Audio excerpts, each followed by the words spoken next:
The fire doors started to seal, alarms wailing, and Dr. Miles pressed a clipboard into Sophia's shaking hands. "Count them," he said, "and if you choose this, there's no going back." As smoke curled under the exit sign, her phone lit with an ultimatum from her old life, and she took a breath. Before we dive in, make sure to hit subscribe, tap like, and share this video. The more voices we reach, the louder these stories become. And drop your city in the comments. Let's see where love finds us. Sophia Whitmore pressed her manicured nails into the leather straps of her designer purse as she stepped through the sliding doors of Mercy East Hospital just after midnight. She was 30, glamorous and used to being seen, thick and curvy in a silk-wrapped dress that hugged her hips, the kind of woman who drew glances at fundraisers and rooftop bars. Tonight, the shimmer felt like a costume. Her hair was swept into a hurried knot, lashes clumped from tears, lipstick smudged to a tired rose. Pain pulsed from her jaw in hot, blinding waves. Every swallow felt like glass. The waiting room was a collage of exhaustion. A teenage boy with a towel pressed to his bloody forearm, an older man wheezing softly, a toddler asleep on a woman's chest while cartoons flickered on a phone with a spiderweb crack across the screen. Sophia hovered by the check-in desk, clutching her purse as if it were a life vest. "Next," called a triage nurse, a black woman with kind eyes and crescent moon shadows beneath them. "I need a doctor immediately," Sophia said, fighting to keep her voice steady. "I'll pay whatever it takes. I have excellent insurance." The nurse's gaze didn't harden, but it didn't bend either. "Ma'am, everyone here needs a doctor. We'll call you by urgency. Please have a seat."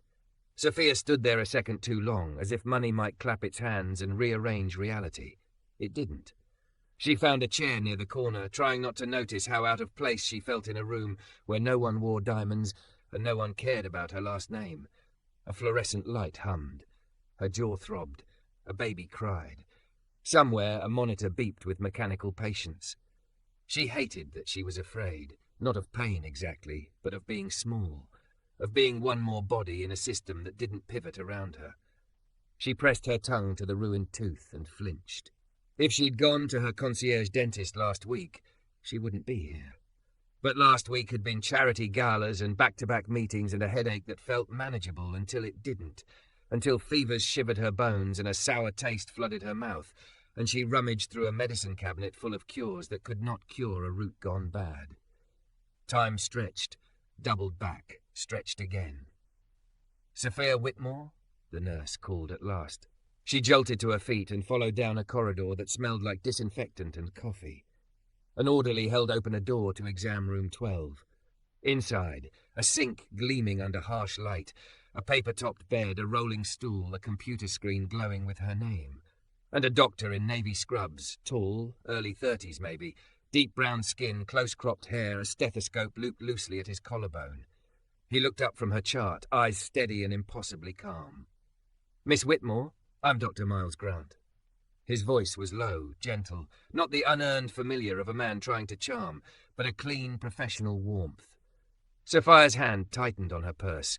She felt the thought before she could push it away. Young, black, ER. A flicker of doubt, ugly and reflexive, the inheritance of rooms where everyone looked like her and laughed at the same jokes. She hated that it lived in her like a splinter. She hated that pain and fear made the splinter throb. He saw something cross her face. If it stung him, he didn't show it. "You're having severe dental pain?" he asked, already washing his hands, already offering her the chair with a small sweep of his palm. She perched on the edge, back rigid, jaw clamped against a cry. It started a week ago." Her voice sounded too bright, like it had been polished for daytime. "I took ibuprofen. Then I took more. It got worse. I didn't want to." She gestured vaguely at the fluorescent ceiling, at everything that wasn't a private waiting room with sparkling water and a whispering receptionist. "This is the right place," he said, and the surety in his tone loosened something tight in her chest. "Let's get you comfortable and figure out what's going on." He donned gloves, angled the light, and lifted a small mirror. "Open for me? I'll be quick." She obeyed. The intimacy of it startled her. A stranger peering into the tenderest part of her, breath shallow, eyes watering as he touched along the swollen gum line with a cotton swab that felt like a razor. "Okay," he murmured. "I'm sorry. That hurts." He set the mirror down, and when he spoke again, the medical cadence returned. You have an abscess. It likely started with a cracked molar. That pocket of infection is what's causing the fever and swelling. The good news is we can treat it. You'll need antibiotics, pain control, and a dental drainage procedure within a day or two. I can get you through tonight. Sophia's eyes stung for a different reason. A silly, relieved rush. So I'm not dying? Not tonight, no. The corner of his mouth lifted. But pain will make you think in absolutes. Can you take penicillin? Yes. I think so. I've never... Her throat tightened, words backing up like traffic into the ache. Hey, Dr. Grant said softly, removing his gloves. Your body's in alarm mode. Pain does that. Let's slow it down. He dragged the rolling stool closer and sat so his eyes were level with hers. We're going to do 3 things. 1, an ice pack. 2, I'm going to start an IV so we can give you fluids and the first dose of antibiotics right away. Faster relief. 3, something for pain that won't make you loopy, just enough to take the edge off. Sound okay? No one had asked her if anything sounded okay. People usually assumed it did and handed her what they thought she wanted. She nodded, suddenly, fiercely. He stood to leave, then paused at the door. One more thing. He kept his hand on the frame as if making the room smaller, safer. You might feel embarrassed about being here at midnight for a tooth. Don't be. Pain is pain. We treat it. She had been braced for condescension, for a lecture that would match the one in her own head. The absence of it made her blink. Thank you, she said, and meant it all the way down. An IV nurse slipped in, competent hands finding a vein, tape crinkling as the line secured. A bag of clear fluid burbled on a hook. When the nurse left, Dr. Grant returned with an ice pack and a small cup. Swish and spit, he said. Chlorhexidine rinse. It'll taste like a swimming pool, but it helps. It did. It stung first, then soothed. He pulled the stool close again. Tell me about the rest of you. Any allergies? Medical conditions? Medications? She answered automatically. No. Multivitamin, occasional migraine tablets. He typed, his hands quick and careful. The quiet between them wasn't awkward. It had the weight of attention. Look, she blurted, before she could trap the words. When you walked in, Shame climbed her throat. I had a thought. It wasn't fair. I'm sorry. Dr. Grant's eyes lifted from the screen, and she braced for the tired, righteous speech she probably deserved. Instead, he nodded once. Fear isn't fair either, he said. It lies to all of us. You're here. You told the truth. That matters. Something in her, something hard and inherited, cracked. A tiny sound inside. She stared at her hands. People like me. We don't come here, she whispered, hating the sentence even as she said it. People come here, he said simply. Tonight, that's you. The monitor in the hall began to chirp insistently. A voice crackled over the intercom. Dr. Grant to triage possible respiratory compromise. He stood immediately. That's me. He hesitated, as if he wanted to leave her with more than an ice pack and a drip. You're not alone, he said finally. I'll be back in 5. The door swung closed behind him. Sophia let her head fall against the paper pillow. The antibiotic threaded cool through her arm. The pain was still a fist, but its grip loosened finger by finger. Outside, voices rose and settled. She stared at the ceiling, counting the tiles like stars she could control. The intercom sounded again. Ped asthma? 8 years old, room 3. And rush of footsteps moved past her door. 5 minutes stretched toward 10. When it had become long enough to wonder, the door opened. Dr. Grant entered, breath a little faster now, a lock of hair damp against his forehead. He washed, swapped gloves, checked her line, checked her pupils with a penlight that made the world a brief white sun. How's the pain? Less. Hateful. It surprised her into a laugh. Good. I put in a consult for emergency dentistry at our partner clinic. They'll see you first thing in the morning. I also wrote for an oral antibiotic to continue at home and a non-opioid pain regimen. I'll explain dosing before you go. He moved to the counter, scribbled on a notepad, then tucked it away, as if changing his mind. Be right back, he said, and stepped out. Curiosity tugged. The door hadn't latched fully. A slim seam opened her room to the corridor. Through it, she saw him at the medication window with the pharmacist, gesturing with 2 open palms. They talked for a moment. Then he reached into his back pocket, slid a card across the counter, and signed a receipt. The pharmacist handed him a small paper bag. He returned with it a minute later, his face businesslike, as if this were all protocol. "The partner clinic can fill these in the morning," he said, setting the bag on the counter. "But you'll hurt before then. The pharmacy downstairs is closed at this hour. I asked upstairs in pediatrics. They had a small stock of liquid ibuprofen, and I had enough on my card to cover it." He shrugged, almost apologetic. "It's not much, but it'll get you through the night." Sophia stared at the bag, then at him. Her mouth opened, and nothing came out. No one had ever quietly paid for her anything. No one had ever assumed she might need help and offered it without a performance or a receipt to frame. The room seemed to tilt, not from pain now, but from a sudden rearrangement of what was true. "Dr. Grant, I can reimburse." He lifted a hand. "I'm not keeping a ledger with you." A small smile ghosted across his face. "Besides, pediatrics owed me for stealing my last banana from the break room." Her laugh broke on a sob. She pressed her fingertips to the band of the IV tape, anchoring herself to this ridiculous, ordinary moment. "Why are you this kind?" she asked, voice gone hoarse. He considered, as if the question deserved a real answer. "Because someone was kind to me when I didn't deserve it," he said at last. "Because dignity isn't a finite resource, and because pain is loud, compassion has to be louder." In the hallway, a child coughed, a rattle easing toward air. Sophia swallowed carefully. The fist in her jaw loosened another notch. "Rest," Dr. Grant said, standing. "I'll check back once more before discharge. You're going to be okay." When the door closed, she looked at the paper bag again, at the plastic cup of rinse, at the steady drip and the soft bruise forming where the needle slept in her arm. She thought of the thought she'd had when he walked in. She thought of how small it was, and how large his answer. For the first time that night, she let her body sink into the bed and trusted the room to hold her. Outside, the hospital moved like a giant lung, taking in need, breathing out care. Somewhere down the hall, a little boy's wheeze turned to a laugh. Somewhere closer, a nurse hummed a tune that didn't belong to any station on the dial. Sophia closed her eyes and listened, speechless for all the right reasons, as the world rearranged itself, one gentle act at a time. Sophia woke to the steady hush of an IV and the gentle ache of a pain that had been reduced from a scream to a sore, stubborn whisper. At some point she had fallen asleep with the ice pack crooked beneath her chin, her silk dress wrinkled beyond rescuing. Outside the thin curtain, the hospital pulsed with its ceaseless rhythm.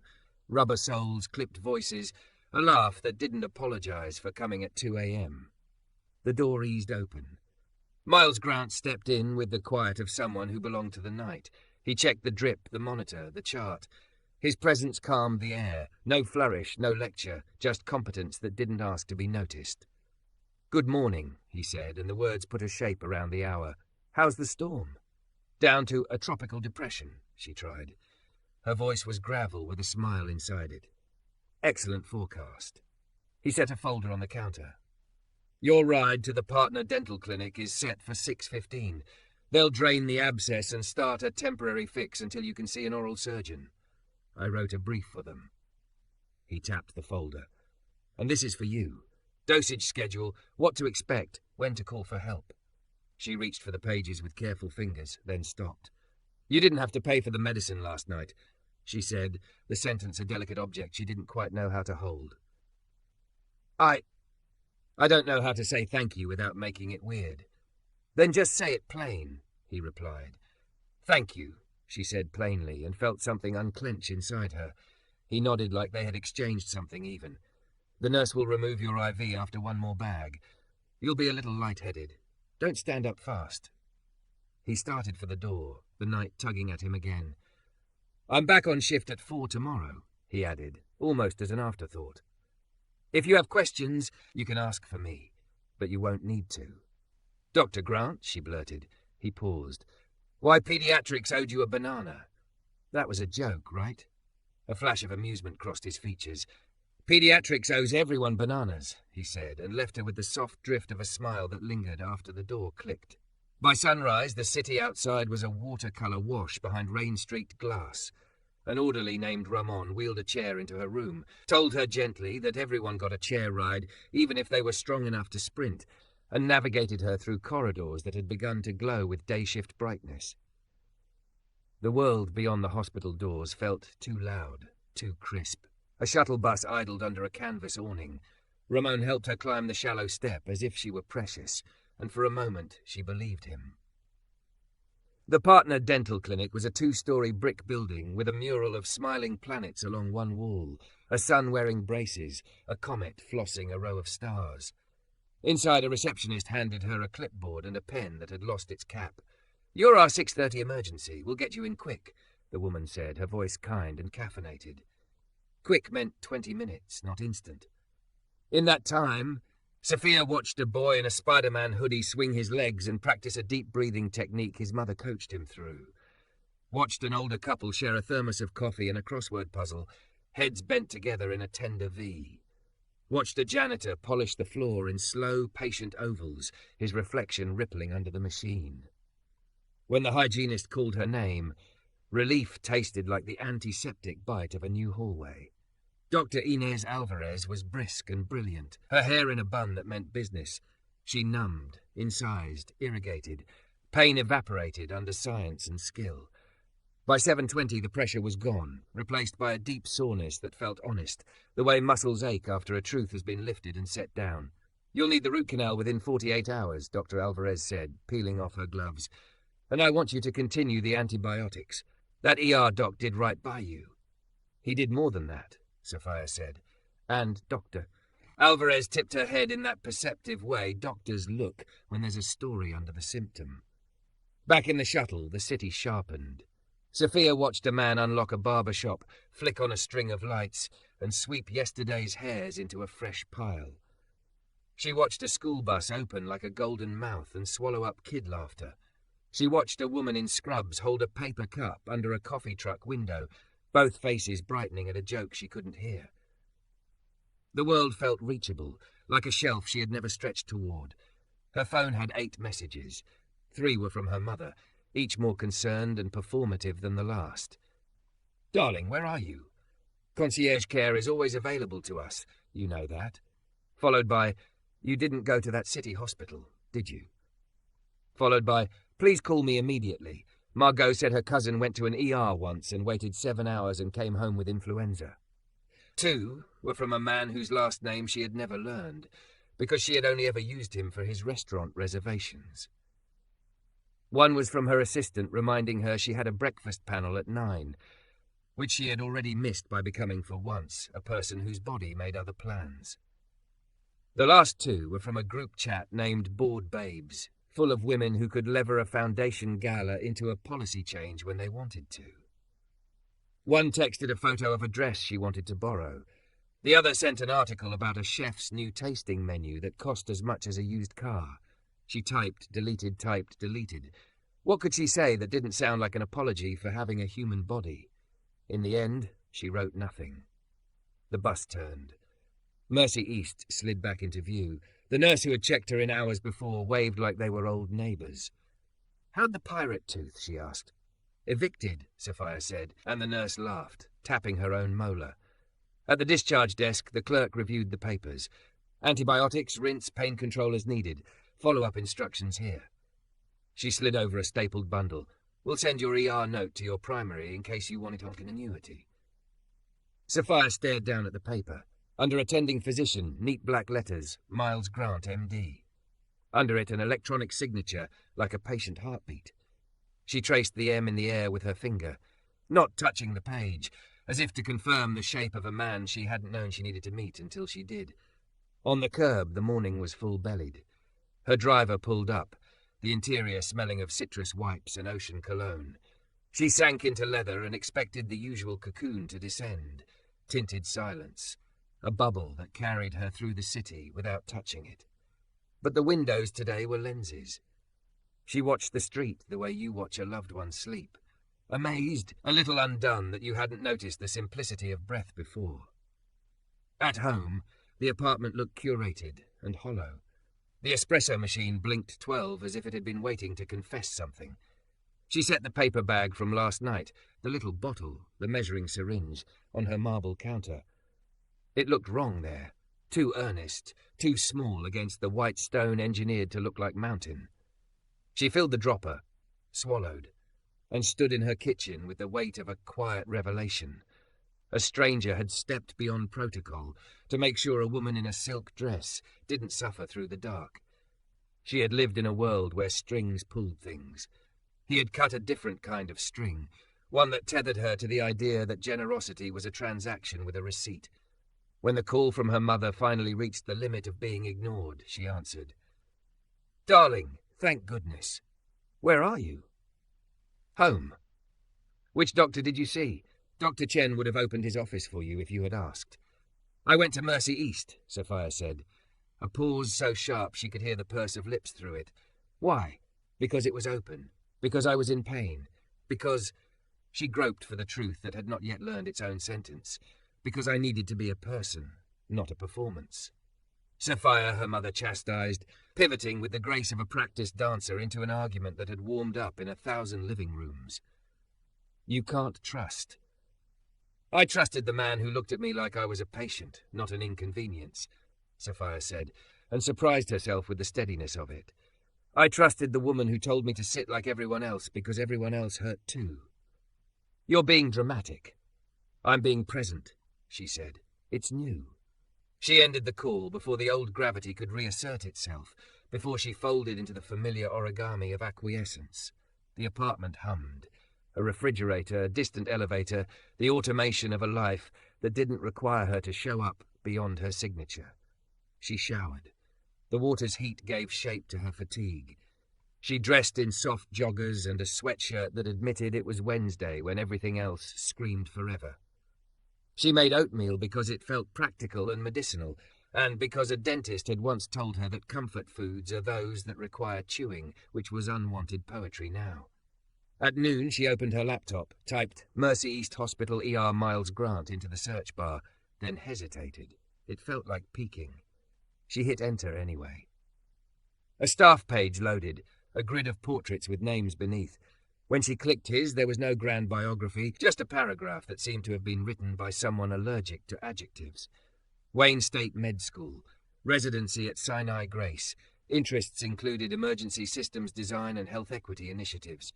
A line at the bottom, on Wednesday nights, Dr. Grant runs a free community class on when to go to the ER and when not to, at the Recreation Center on Jefferson. All are welcome. Sophia scrolled, hungry for more, and respecting, against her will, the restraint. No linked social feeds, no photos of tropical voluntourism. He did his job and then taught people how to need him less. Her inbox pinged. A new message from an unknown address. miles.grant@mercyeast.org. Subject discharge summary and dental follow-up. Miss Whitmore, just confirming that your dental drainage was completed and you have prescriptions in hand. If you develop fever, spreading swelling, or difficulty swallowing, return immediately. Attached is the dosage schedule we discussed and a list of low-pressure foods for the next 24 to 48 hours. You may feel suddenly better and be tempted to catch up. Don't let your body spend its energy healing. You asked last night how to say thank you without making it weird. You just did by getting care and telling the truth. Rest well. M. Grant.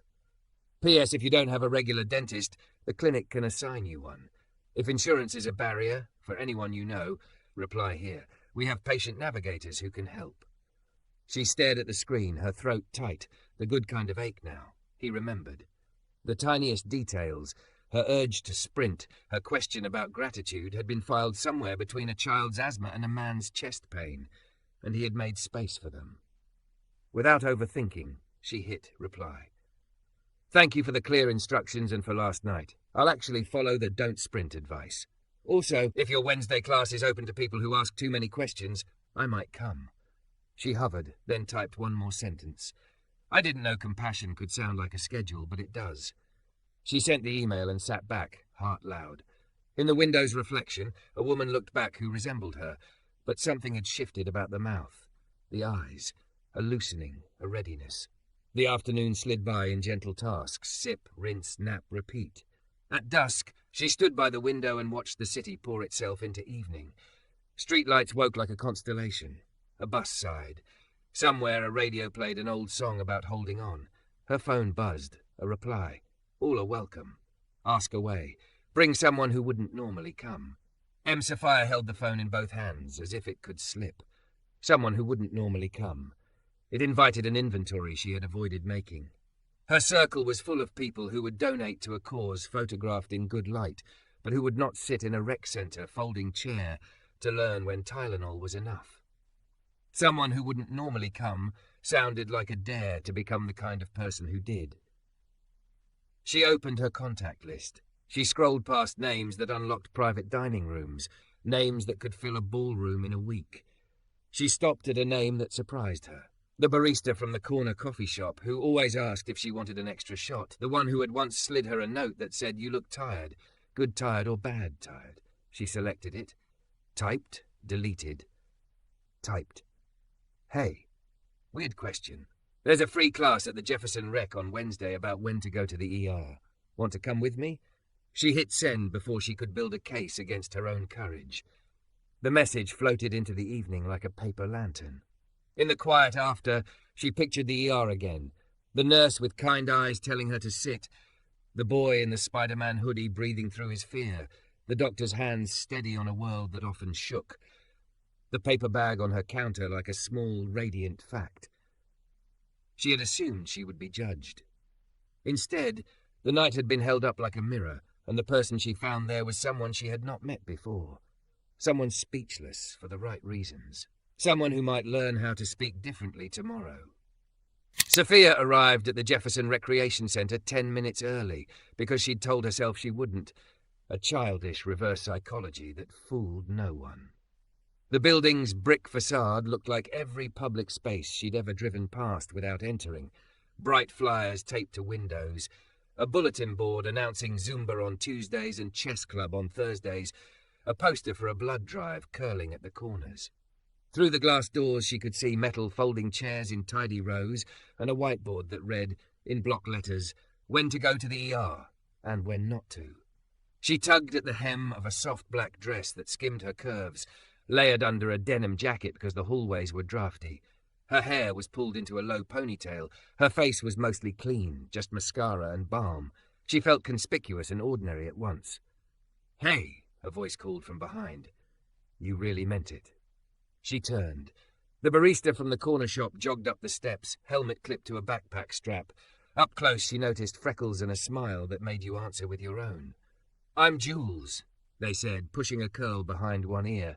"Short for Juliana, long for hey coffee person." "Sophia," she replied, and they laughed because obviously. Inside a few dozen people filtered in. Parents with kids, teenagers in hoodies, an elderly couple leaning on each other's elbows, a man in a neon vest with the logo of a bus company. The rec centre smelled faintly of floor wax and old gym. At the front of the room, Miles adjusted a projector, calm in a grey sweater and scrubs pants, as if he had just stepped out of the ER and into a living room he trusted to hold everyone. "Welcome," he said when the last chair scraped into place. "This is not a lecture. It's a conversation where you leave knowing more than you came with. Ground rules. There are no stupid questions. Scary stories get saved for Halloween.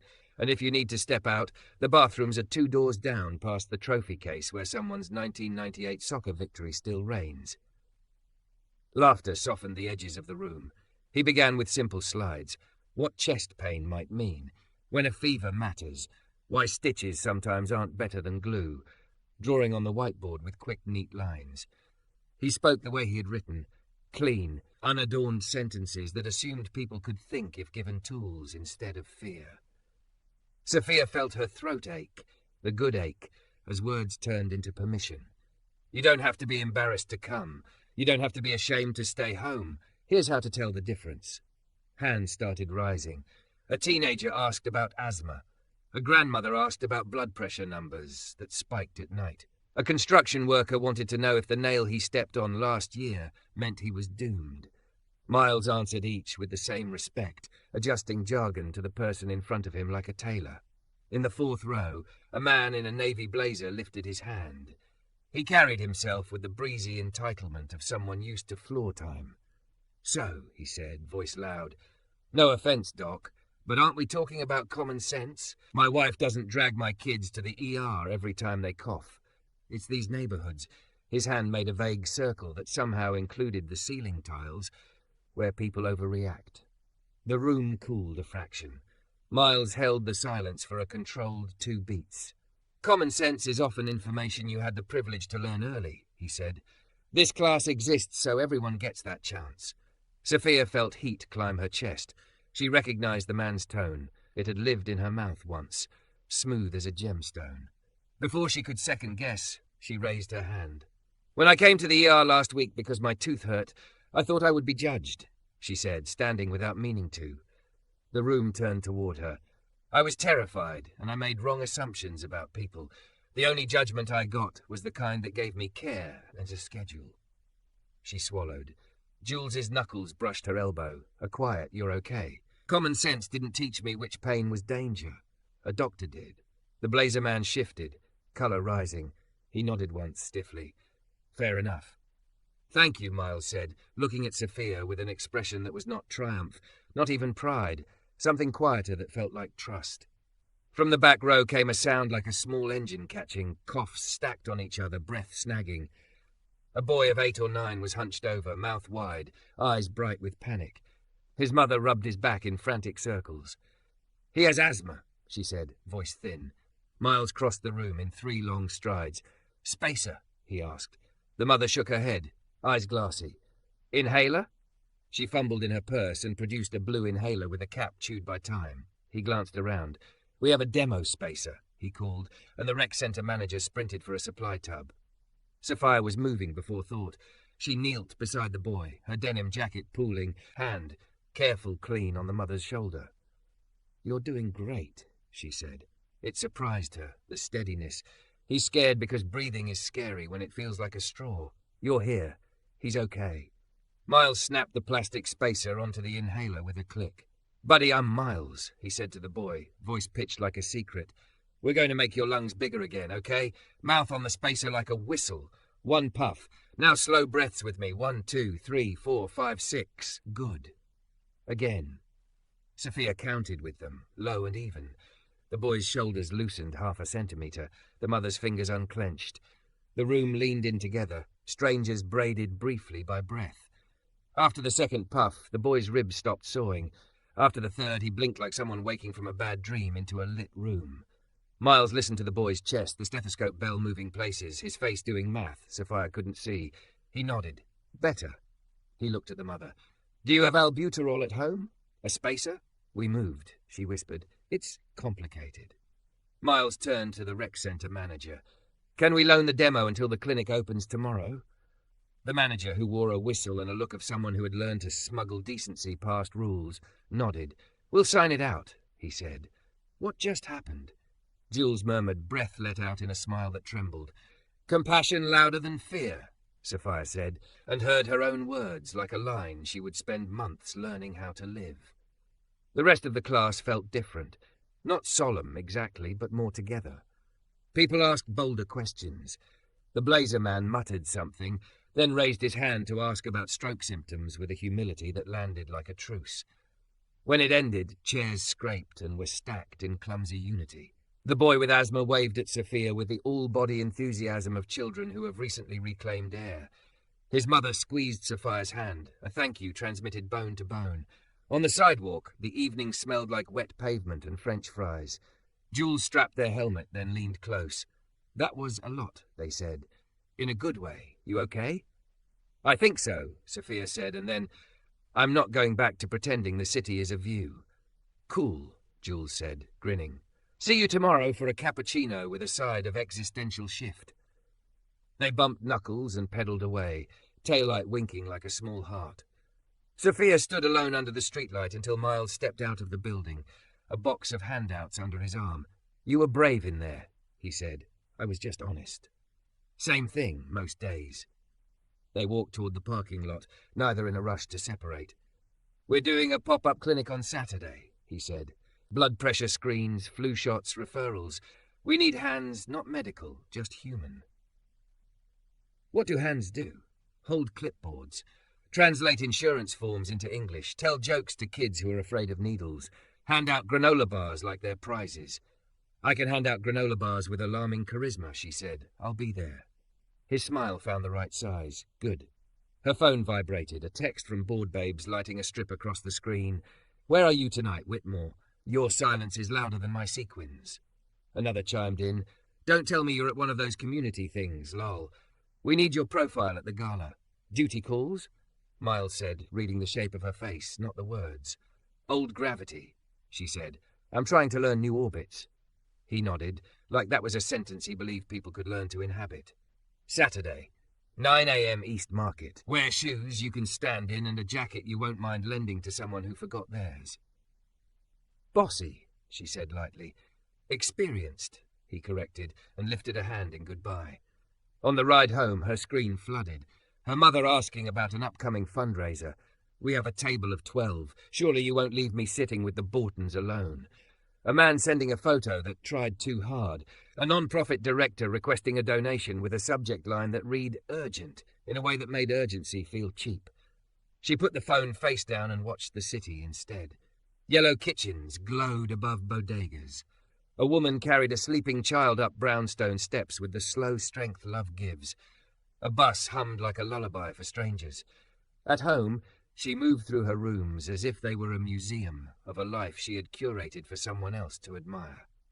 She kicked off her shoes and felt the floor cold and real under her feet. In the bathroom, she studied the tenderness of her jaw in the mirror. It had lost its rage. In its place was something humbler, work to be done, a body becoming honest. Her phone dinged again. She braced, then smiled. From Jules. Subject Spacer Fund? Wild idea. What if we crowdsource spacers for the rec centre so the demo isn't the only one? I can put a tip jar out with a sign. People are generous if you give them a target. Sophia typed back before her old self could consult a spreadsheet. Let's do it. I'll match whatever comes in this week.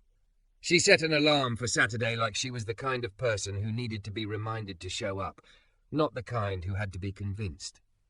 She laid out clothes that felt like work, not performance. Leggings, a soft tee, a puffer jacket. Her curves were not a costume tonight. They were simply her body, and she loved it for what it had survived. In bed, the dark felt less like absence and more like a room with the lights down low. Images from the evening moved through her. A boy's ribs easing, a mother's hands steadying, a doctor's voice asking the air to be patient and the air obeying. She remembered the first moment she'd seen Miles, the reflex she'd hated, the way he had answered it with action instead of argument. She thought of the paper bag on her counter from nights ago, of compassion that fit in a palm. She slept without grinding her teeth for the first time in weeks. Saturday arrived, smelling like cold and cinnamon. East Market overflowed with crates of oranges and greens so vibrant they looked invented. A line had already formed by the pop-up tent. A woman in a school sweatshirt, a man in paint-splattered jeans, a teenager with headphones looped around his neck. Sophia pulled on her puffer and stepped behind the folding table stacked with clipboards and pens. Miles looked up from a box of alcohol swabs. When he saw her, the early sun drew a brass edge along his profile. You came, he's simple as a truth. I came, she echoed, and picked up the first clipboard, ready to learn the names of a city she had lived beside and not within. The morning moved like a generous machine. By 9, the East Market pop-up clinic was humming, clipboards shuffling, blood pressure cuffs hissing, the soft chuckle of grandmothers after good numbers. Sophia learned a rhythm: greet, register, listen without interrupting, point toward the next tent. When someone hesitated over a form, she translated lines as if the sentences were stairs and her job was to pace the climb. Any allergies? She asked a man with paint caked on his knuckles. Only to paperwork, he deadpanned, and she laughed, then quietly drew a line through the section he didn't need. Miles floated between stations, his sweater sleeves pushed to his forearms, checking on volunteers, swapping out dull lancets, bending to a child's level to make a flu shot sound like a promise instead of a jab. He had a gift for filtering the panic out of air. People breathed more easily in the radius of his steadiness. Jules arrived with a tip jar from the coffee shop, Spacer Fund written in marker, little lightning bolts doodled around the words, and set it on the edge of the snack table. Customers had stuffed it with crumpled bills and a few 20s folded like secrets. We've got 6 spacers covered and a head start on number 7, they announced. Sophia matched it as promised, hands steady over her phone as she sent the donation to the rec centre's small scrappy Venmo. The total bounced back with a heart emoji and 3 exclamation marks from the manager. It felt like more than numbers. It felt like a hinge. Late in the morning, as wind nosed under the tent flaps, a man stepped out of the line and sat abruptly on the curb, one hand gripping the other. He was in his 50s, wearing a bus company jacket faded from scrubbing. "Sir?" Sophia asked, crouching. "You okay?" "Dizzy," he said, blinking, and his mouth found a shape that did not belong to this word. He tried another sentence and scattered it on the ground. Everything Miles had taught the class flickered through Sophia's head like flashcards. Face, one side slackening, just a little. Arms, "Sir, will you raise both hands for me?" Only one hand lifted, the other sagged against his thigh. Speech, broken. "Time, now." "Miles," she called, voice clear, not loud, and he was there in an instant, already unwrapping a blood pressure cuff, already looking at the clock on the church across the street. "Last time you felt normal?" he asked the man, eyes slipping to the woman hovering behind him. She swallowed. "We were on the bus. He said the road looked wrong. 10 minutes ago." "Call 911, Miles told Sophia, and she had the phone out before the sentence ended, knees on the concrete, explaining stroke symptoms, the location, the man's age, the time. Words came out of her cleanly, without apology. While they waited for the ambulance, Miles kept the man talking without asking him to lift words he couldn't carry. "You're not alone," he repeated.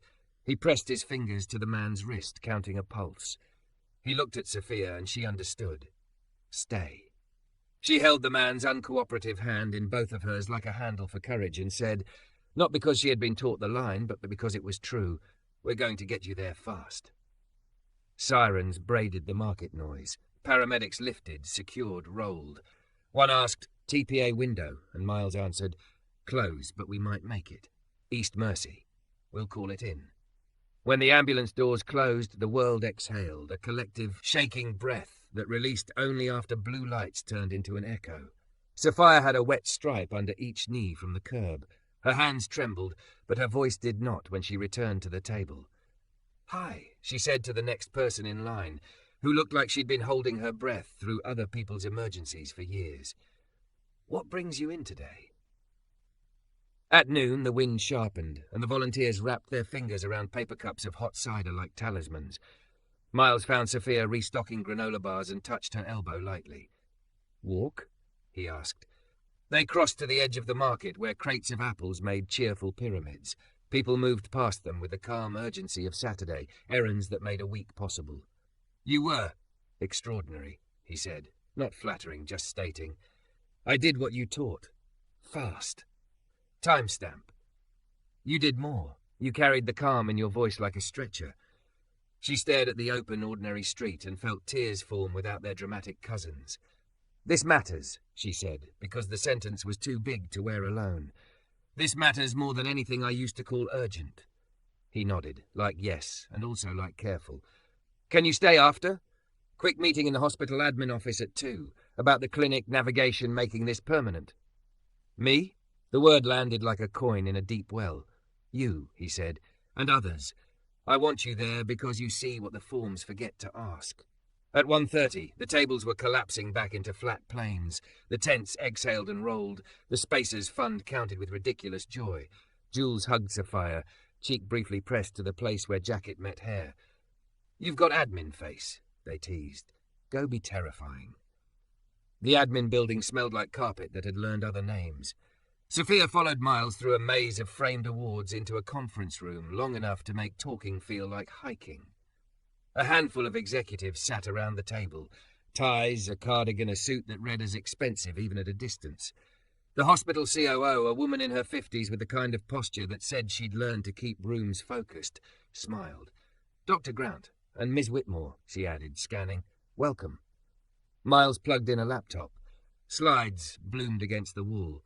Pop-up clinic metrics, navigation gaps. Proposal, community-based patient navigation pilot. Sophia sat where he'd indicated near the end, a legal pad in front of her because it felt respectful to hold a place for words.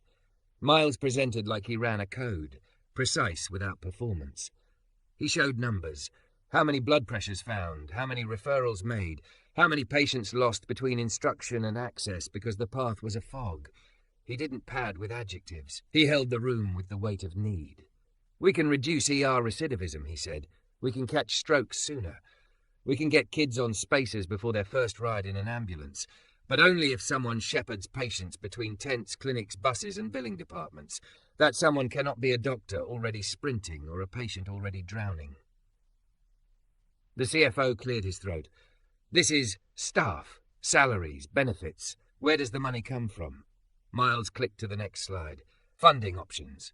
A short list. Grants, public-private partnerships, a research stipend line that made the room stir. I have discretionary funds attached to my health equity grant, he said. We can seed a coordinator position for 6 months if we start next quarter. After that, outcomes should justify operational budget. Sophia's head snapped toward him. She knew what it meant to put your own name under the load. The COO steepled her fingers. Who would coordinate? This requires someone who can translate across class and clinic without condescension. Miles looked down the table, not at Sophia first, but at the CFO, the COO, the suit with the immaculate watch. We post it, he said. We interview. We hire the best candidate. I have a recommendation for the interim to stand it up until HR does their process. Who? The COO asked.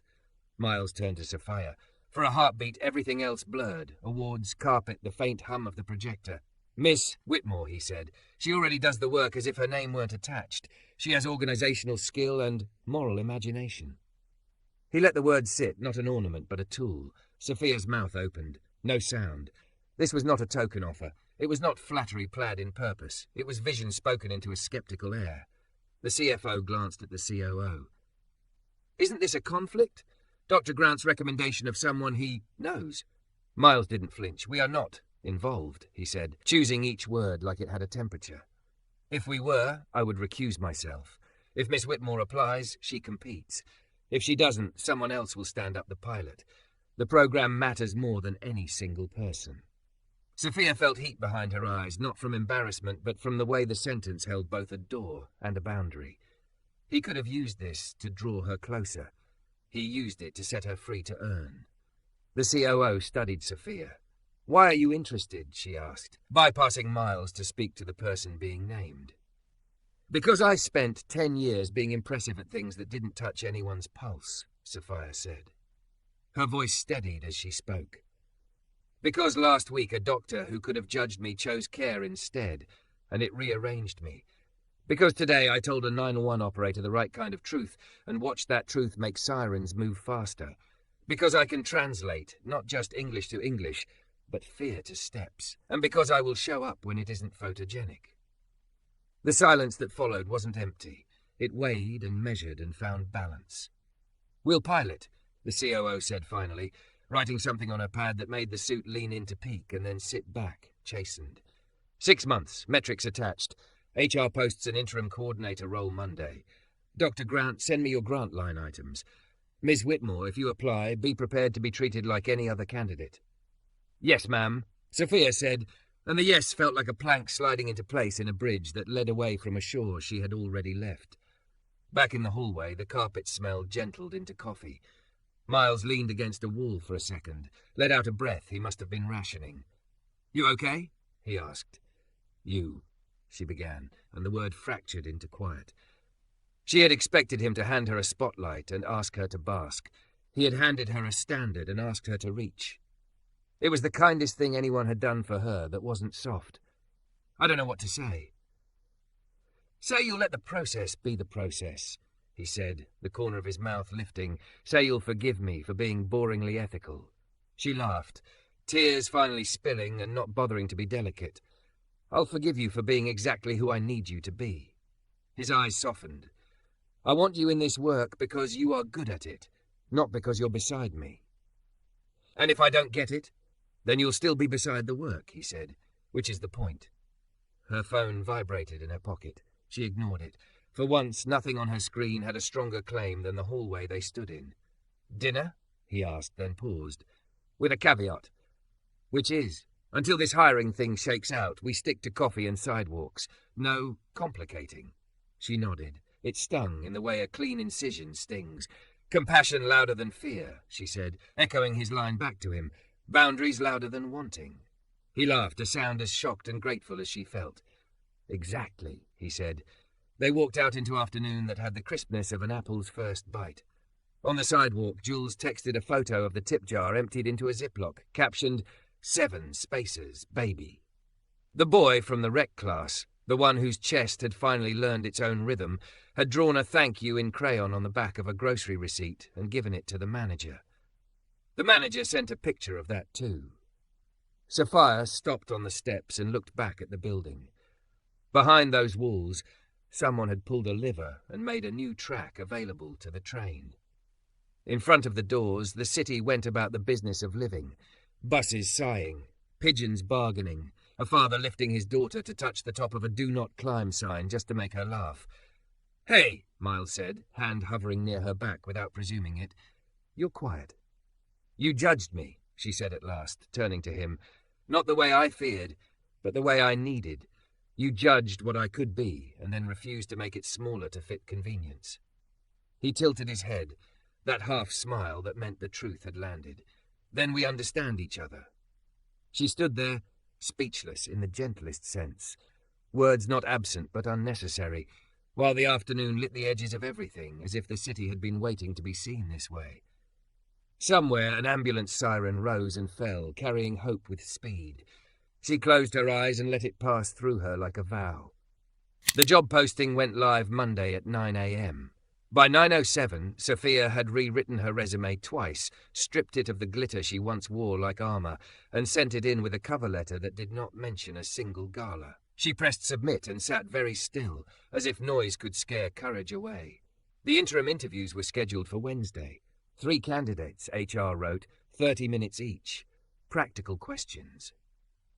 The email had no emojis. It felt clean. Coffee? Miles texted that morning, then sent a second message. Kidding, after. She arrived early, then laughed at herself and walked around the block to arrive on time. The conference room was the same as before, carpet fibrous, air cool. The COO smiled in a way that made nerves feel like fuel. A social worker on the panel stacked index cards. A community health worker with a braided bun tapped a pen against her pad and looked at each candidate like she could see the day you learned to tell the truth. Describe a time you translated a system to someone who distrusted it, the social worker asked. Saturday, Sophia said without rummaging for a story. I explained an insurance denial to a man who had been told all his life that the word no was his name. She didn't embellish. She named the steps. She named the moment he stopped clenching. How do you handle boundaries? The community worker asked. When a patient loves you because you didn't leave?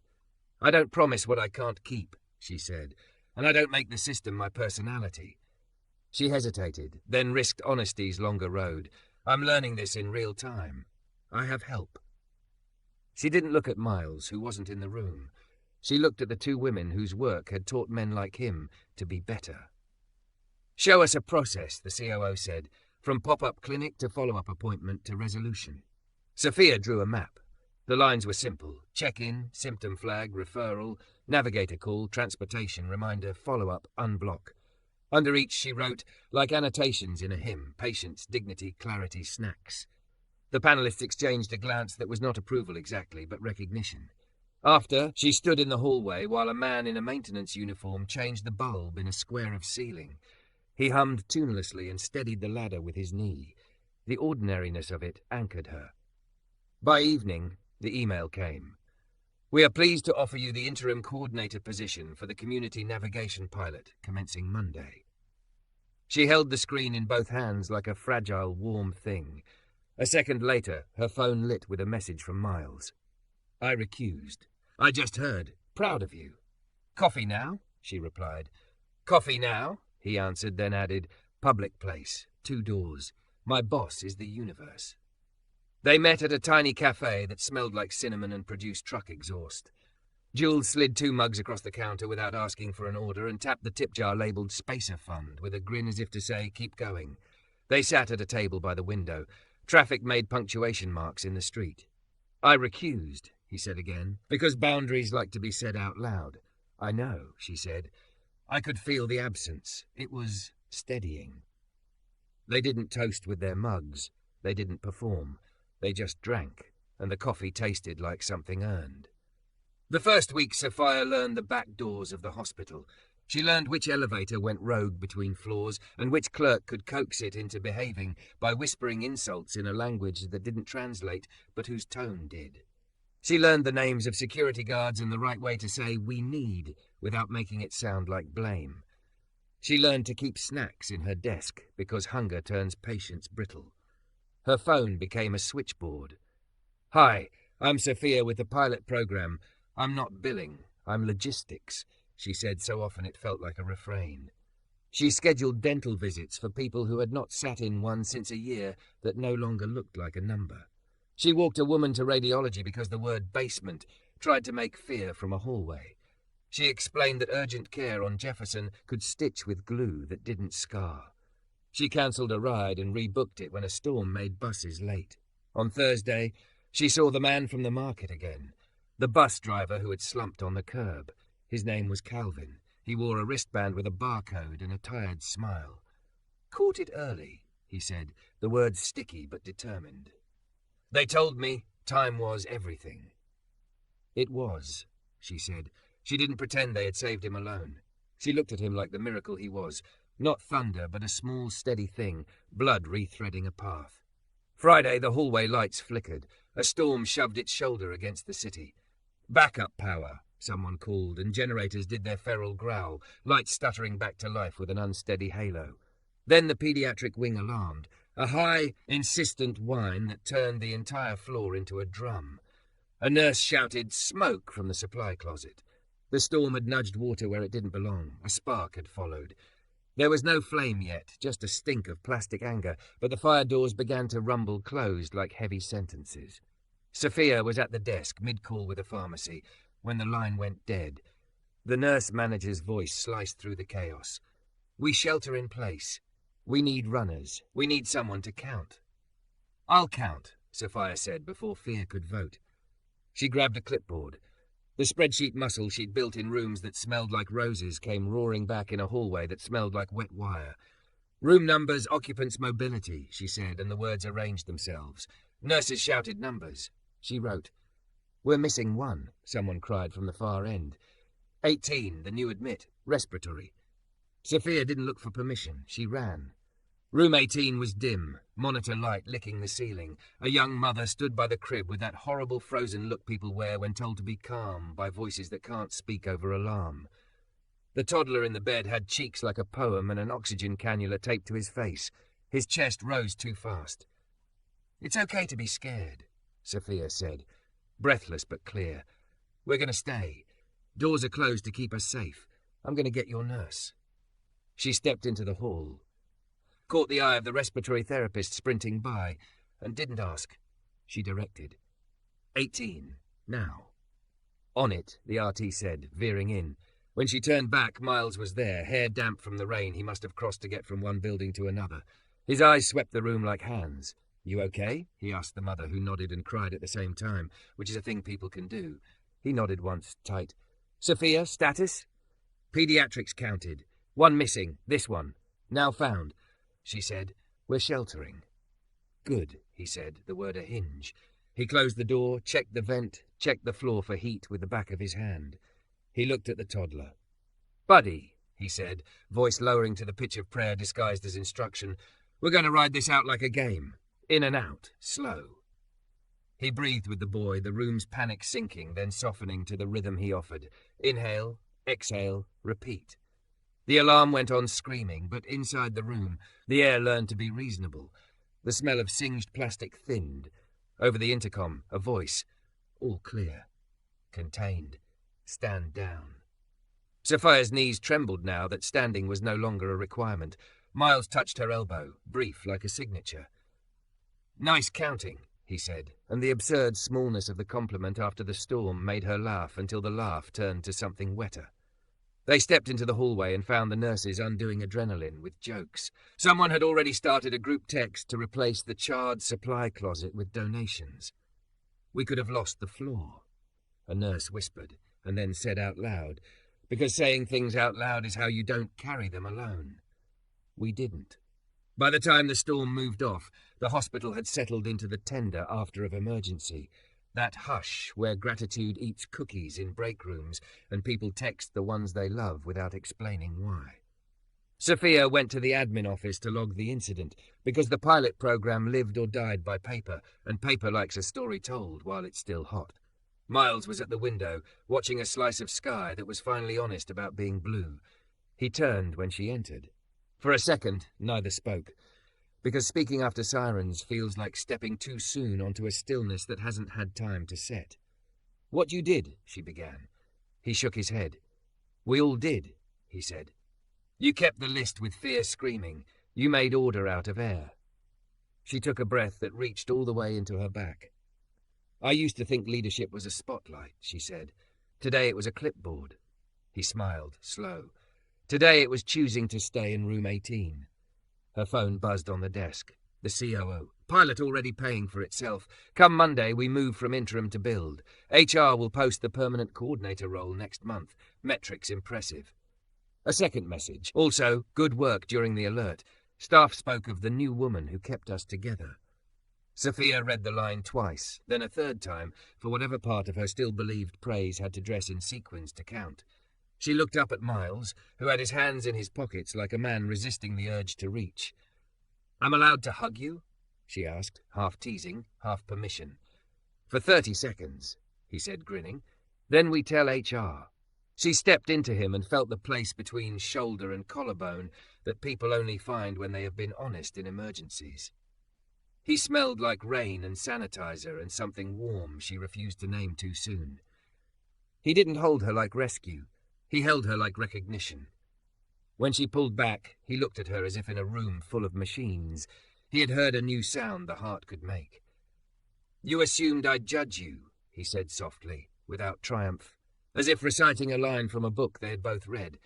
"I just expected you." "Expected me to fail?" she asked, because old reflexes die loud. "To rise," he said, "and then I watched you do it."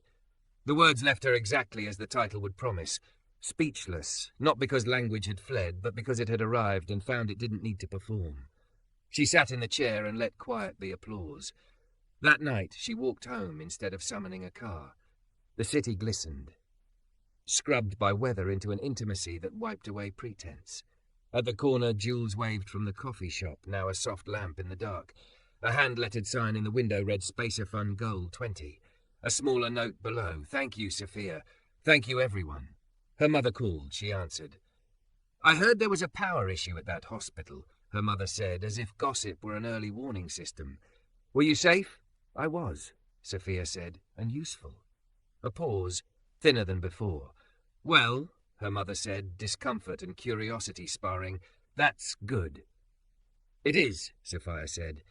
"I hope you're well." She hung up without bruises blooming under her ribs. Somewhere between siren and silence, she had grown a new place inside to put conversations when they could not be more than they were. At home, she set her clipboard on the counter beside the little bottle of children's ibuprofen that had once looked ridiculous against marble.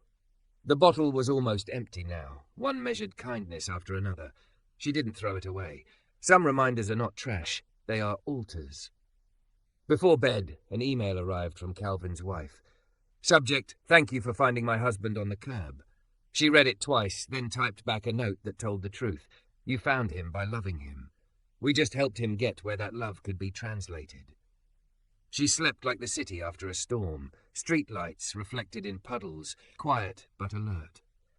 In the morning, she would go back to the hospital, where people bring their terrible and ordinary to the same desk and are received without a scale to weigh who deserves more. She would carry clipboards and jokes and the phone numbers that open stubborn doors. She would speak in sentences that lay down planks across water and invite others to walk. On her way out of the building the next day, she would pass a bulletin board with a flyer.